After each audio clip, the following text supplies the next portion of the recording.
Hello, আসসালামু আলাইকুম। দোস্ত আমাদের মাঝে অনেকদিন পর আম নিয়ে আসছে।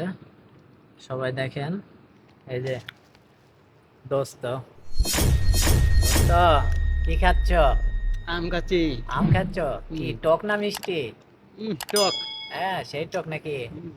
এই যে দোস্ত, এক বছর পরে আবার আমের সিজনে আম নিয়ে আসলাম আমার জন্য, কিন্তু আমটা অনেক টক আজকে। আম খাইতে খাইতে দেখেন কি অবস্থা, এই যে দেখছেন, ঘাইমা অনেক গেছে।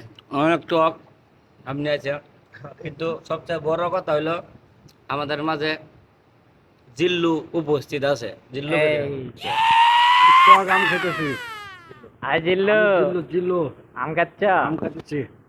মালের বোতল, আমার টক আম খালে তো সারাটা হয়ে যায়। কামড় দাও দেখি একটা।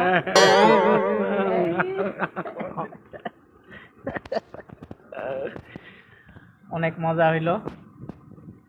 সবাই ভালো থাকবেন।